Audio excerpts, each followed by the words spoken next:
Hey, my fellow riders. Well, today I want to talk a little bit about you ever been on a two-lane, double yellow lines where you can't pass and you come up behind a semi or a big truck and you want to run a little faster, but you can't get around them because of the double yellow and the hills.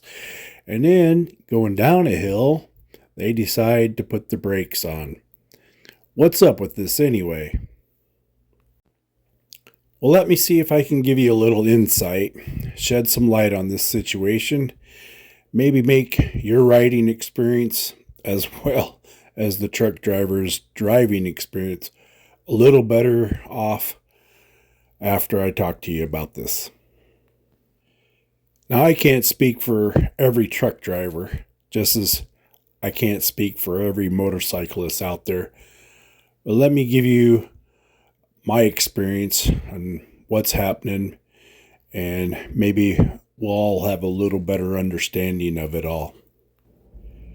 A majority of these trucks these days run or are equipped with what we call an ELD. And what is an ELD, you ask? Well, it's a giant pain in my butt.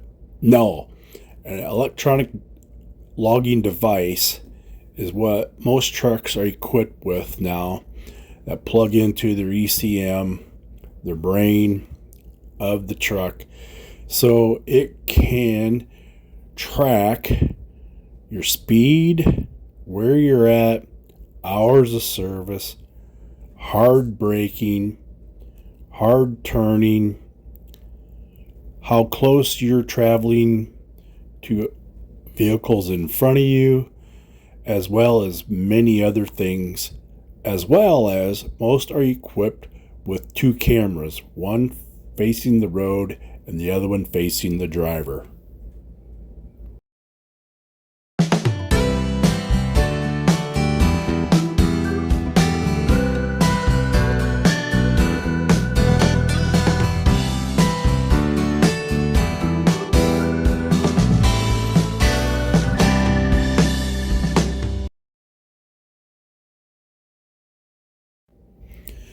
And as I mentioned earlier, I'm going to speak from my experience only. And I'm going to say many companies are similar, but not exactly the same. So, my ELD will allow me to run 4 miles an hour over the speed limit before it starts tracking my speeding along with how long I've been speeding. So, in other words, in Iowa, it's pretty typical to have a 55 mile an hour speed limit. So I can run 59 miles an hour, but if I do 60, the ELD starts tracking my speed and how long I've been speeding for.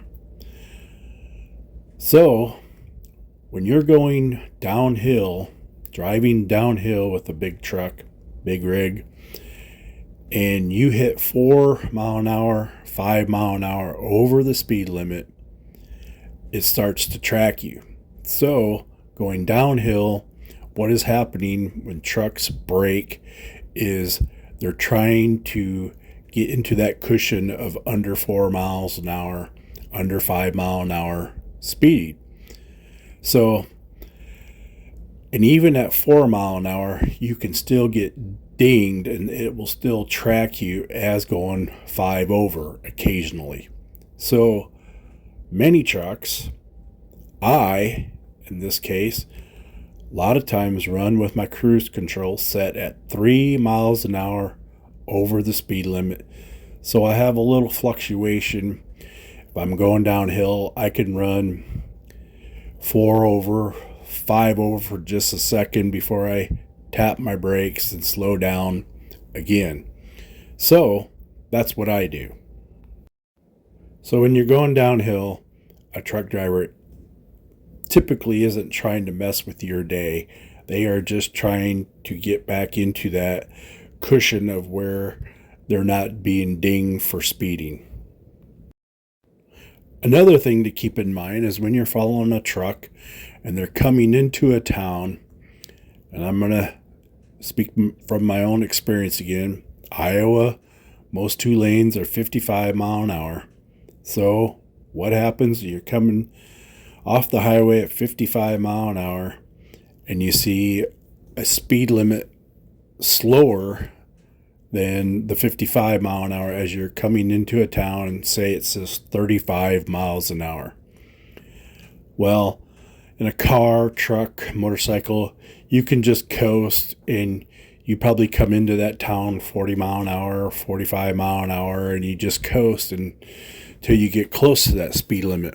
Well, in an ELD equipped truck, as soon as you hit that speed limit sign, I have to be doing less than 39 miles an hour over.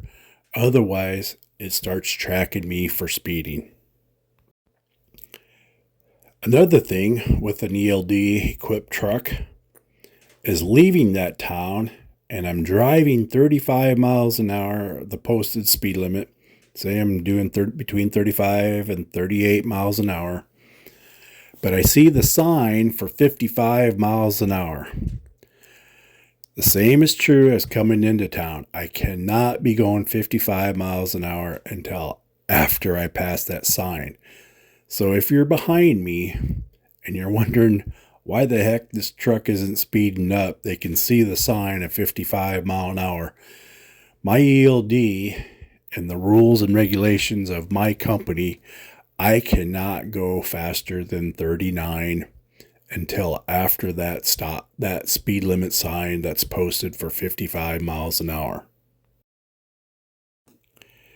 The ELDs also, in addition to tracking speed, how hard you brake, how fast you take a corner, also tracks how close you are to the driver in front of you. And the AI on our ELDs will tell us to increase our following distance. So we have to back off, otherwise it dings us for that too. So when I say the ELD starts tracking all this information, at the end of the day, end of the week, end of the month, it gives you a readout, a total of how many times you were speeding, how fast, how long, how many hard brakes you had, how many wild turns you had, how many instances you were following somebody too close. And then you have a meeting with a manager or a safety director, depending on the severity of the case, in which they have a coachable incident in which they will talk to you to help you become a better driver, be a safer driver. Now, my company does not do this yet, but I've heard other drivers say that their company uses this for docking pay. If you have too many speeding events, all that added in together, they start docking pay. And now when I say speeding, it's 5 to 9 mile an hour is one group. 10 to 14 mile an hour is a major speeding. And then over 15 mile an hour, I think you're going to get suspended. Also, the two cameras in your truck, the one facing the driver, can also keep track of how many times you were distracted. And if you are distracted with a phone in your hand, it is an automatic 2-day suspension. So in the future, if you come up behind a big truck, be patient, give them a break. And you know what break I mean, because they're not all bad people. They want to get home just as safe as you do. So have a little patience, and hopefully this understanding will help you navigate around truck drivers in the future. Like I said, I can't speak for them all. just as I can't speak for all motorcyclists. But you have a great day and take care. Safe rides.